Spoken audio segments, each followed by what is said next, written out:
Salam alaikum, salut à tous. Les élections en Turquie vont être reportées. Ça n'a pas été encore annoncé, mais il y a peu de chances que ça se déroule. D'ailleurs, l'opposition est en campagne, alors qu'il est demandé justement de faire preuve de solidarité. Eux, ils font preuve de démagogie, d'invective et autres, tout simplement espérant remporter pour le mois de mai, le 14 mai, les élections. Sauf qu'il n'y aura pas d'élections. Je vais développer un peu plus loin. Avant, bien sûr, c'est appuyé par, comme d'habitude, avant chaque élection en Turquie, les médias français se mettent en ligne et bien sûr, à tout vent, tirent à boulet rouge sur Erdogan. Parce que l'opposition représente leur idéologie, et leur idéologie, c'est pas servir les intérêts de la Turquie et servir les intérêts des Turcs, mais d'être des bons toutous comme avant Erdogan, des Occidentaux, des Américains, etc. Alors, pourquoi je vous dis, je prends ce pari qui n'est pas du tout, je vais dire, risqué ou démagogique. On a 13 millions de personnes qui ont été affectées par le tremblement de terre. Beaucoup de familles sont éparpillées un peu sur l'ensemble du territoire, certains chez leur famille, certains dans les hébergements mis à disposition par l'État, par les communes. C'est pour cela que je vous dis, nous à Alanya, on a 12 000 personnes qui sont dans les hôtels. Il y en a, je sais, beaucoup plus sur Antalya qui a beaucoup plus d'hôtels. Il y en a sur Mersin, etc., etc. On a encore 11 000 blessés qui sont hospitalisés. Bien qu'on a eu quand même, et merci encore aux secouristes du monde entier, d'avoir sauvé plus de 8 000 vies. On déplore plus de 35 000 personnes. Ça risque de monter avec la découverte des corps lorsqu'ils vont commencer à déblayer. Ça va commencer dans les prochaines heures, ou si ça n'a pas déjà commencé dans certains endroits. Et donc, tout naturellement, il n'y a pas toutes les conditions réunies pour avoir une élection sereine. D'une part, parce que des dizaines de milliers ou des centaines de milliers de personnes ne sont plus dans leur ville d'origine. Ils sont un peu éparpillés sur l'ensemble du territoire. Et donc, le scrutin serait faussé si, en plus d'avoir perdu leur maison, de perdre aussi leur droit de choisir pour l'avenir de la Turquie leur candidat pour la présidence et bien sûr pour les législatives la majorité. Tout naturellement, il aurait fallu, et je pense qu'il aurait été de bon ton que l'opposition fasse cette proposition, mais au contraire, elle ne le souhaite pas parce qu'elle préfère essayer de mettre la responsabilité du séisme sur Erdogan. On rappelle que c'est pas lui qui est à l'origine du séisme, parce que limite on dit que c'est lui. Je rappelle aussi que s'il y a eu 9 000 ou 10 000 logements qui sont tombés, il y en a des centaines de milliers, voire des millions qui ne sont pas tombés. Voilà. Et que des quelques cas regrettables qui ont fait défaut dans les cautions sont du ressort de la justice. Mais ça me fait penser, parce qu'en France, on l'a tous... alors, ils prennent l'infime partie, donc je vous rappelle que l'énorme majorité des bâtiments sont debout, on prend une minorité et on essaye de faire croire que c'est tout la construction en Turquie qui a été visée. Si ça avait été le cas, on aurait déploré beaucoup plus de monde, plus de dizaines de milliers de morts supplémentaires, etc.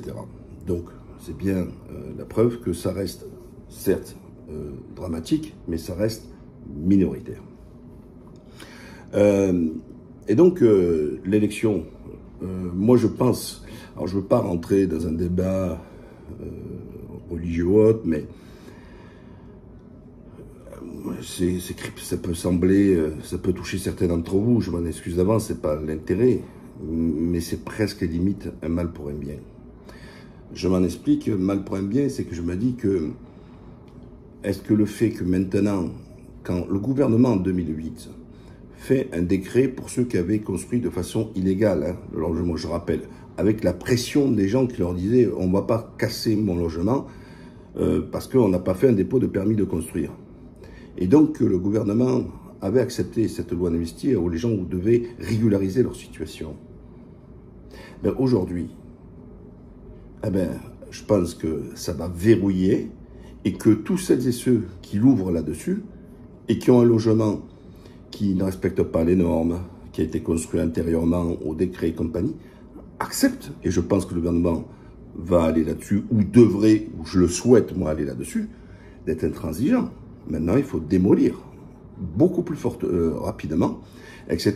Ben oui, parce qu'à un moment donné, on ne peut pas dire que des bâtiments, les anciens bâtiments ne respectent pas les normes antisismiques, ensuite gênent parce que ces bâtiments s'écroulent, et ensuite faire le reproche au gouvernement d'avoir rien fait. Ben là, je pense qu'ils vont y aller. Voilà, et ça va pas rigoler. Et pourquoi je vous dis que c'est un mal pour un bien, c'est que le gros morceau, c'est Istanbul. Et Istanbul, c'est une densité de plus de 25 millions de personnes. Donc c'est énorme, c'est très dense, c'est très compact. Beaucoup de logements qui ont été construits bien avant 99 ne respectent pas les normes. Et on sait que les plaques, là-bas, ça va bouger. Tout le monde le sait. Hein, parce que je vous rappelle qu'Istanbul, au carrefour entre l'Europe et l'Asie. Donc, c'est le milieu, hein, etc. Donc, si Erdogan avait fait des annonces avant ce séisme-là, il y aurait eu un lever de bouclier en trouvant inadmissible, détruire les logements, c'est pour la spéculation, pour favoriser les constructeurs. On aurait eu des tas de débats là-dessus. Mais là, aujourd'hui, il a toute la liberté d'y aller. Et il faut y aller. Parce que les 35 000 pour aujourd'hui, peut-être on va monter à 50 000 morts, c'est énorme. Mais les décisions qui vont être prises, ce sera peut-être pour sauver des millions de vies. Des millions, je parle bien des millions, notamment sur Istanbul. La Turquie, sur la plupart de son territoire, a des...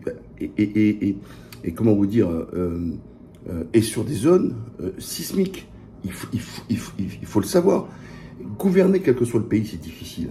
Il faut savoir prendre aussi des décisions qui peuvent sembler être dures parfois.